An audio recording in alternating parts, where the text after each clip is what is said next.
I believe that the NAFTA process is going through a rather difficult phase right now, and my understanding is that the negotiations have been rather difficult. I'm trying to stay hopeful about it because I know that the outcome is so important for our country, for Canada, but really for all three countries involved.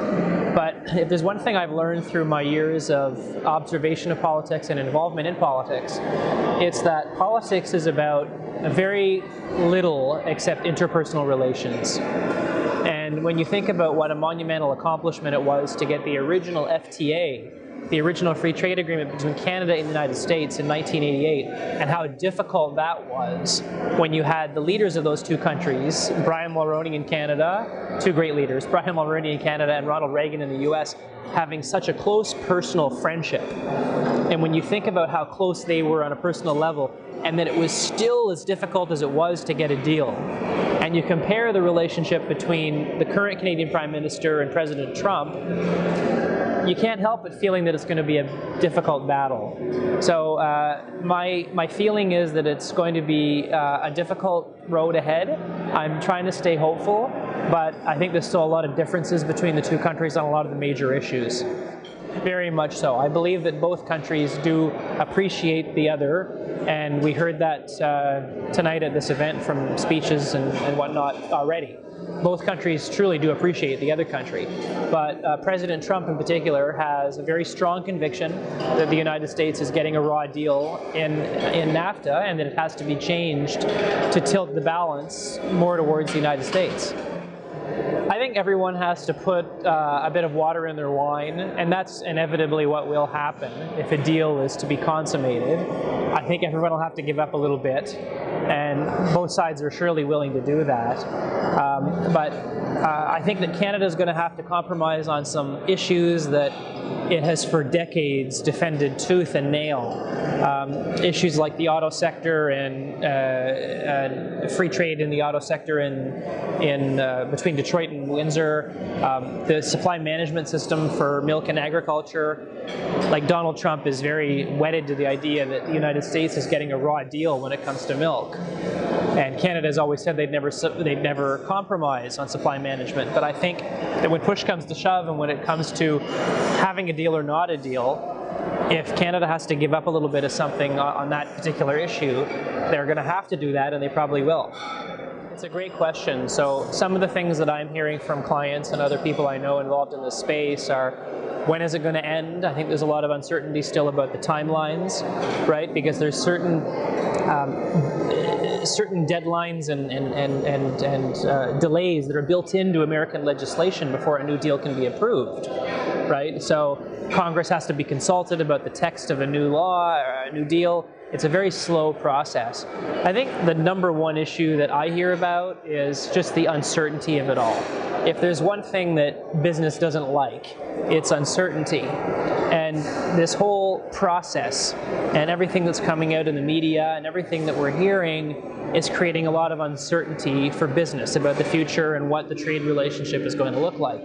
So the main thing that I'm hearing is, let's hurry up and get this over with so that we can start planning again for the future. My recommendations are fairly simple. I think number one is to act in good faith. We have to hope that both sides are doing so, all three sides we should say, are doing so, right? Acting in good faith is crucial to consummating any kind of agreement, whether it's free trade or even a small contract in business. So good faith would be number one. Number two would be going back to basic principles, right? Agreeing on the broad general concepts and the values that animate the three nations that are in NAFTA. Common values of, individual responsibility, individual freedom, hard work, personal responsibility, liberty, making sure that there's always that recognition that even though there might be differences and bickering on minutia and the smaller things, that on the big things everyone agrees. And I also think that it's really important for them to keep in mind, and I hope that they are doing this, that especially Canada and the US are really the best of friends. I remember a story that Brian Mulroney used to tell a lot about negotiating the original FTA back in the mid to late 80s. And the deal was very close to collapse on a number of occasions. And he tells the story about how they were literally 2 minutes to midnight on the deadline to have the deal approved so that it could be fast-tracked in the United States. And there wasn't a deal. And Brian Mulroney called up James Baker, who was then Chief of Staff to Ronald Reagan, and said, please explain to me, why is it that the United States can finish and sign a nuclear arms deal with its worst enemy, the Soviet Union, but it can't do a free trade deal with its best friend, Canada? He always used to tell that story, he still does, and it makes so much sense, right? We have to remember that at the end of the day, these countries are such great friends, and there's no reason other than small differences and pettiness that would make us not have a deal. I can imagine that a lot of people reading the headlines every day are feeling uneasy or a little bit nervous about what they're reading. But I think you can take heart in the fact that the government of Canada, at least, is taking this issue extremely seriously and has devoted tremendous resources to working on the issue, to tracking the issue, to building relationships, to making sure that the right people are hearing the Canadian message and are getting on side for Canada. They've built alliances with the governors in the states, especially the northern states that rely so heavily on trade with Canada. So the government of Canada is taking this very, very seriously, and they're determined to see it through and to make it work.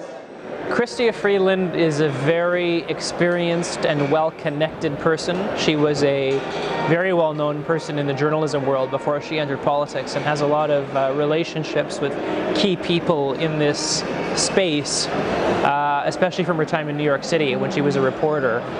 One of my former colleagues at my company worked with her and now works in the PMO, and he is very bullish on her and the way that this is being handled by the Prime Minister. So I think that we have the right team in place.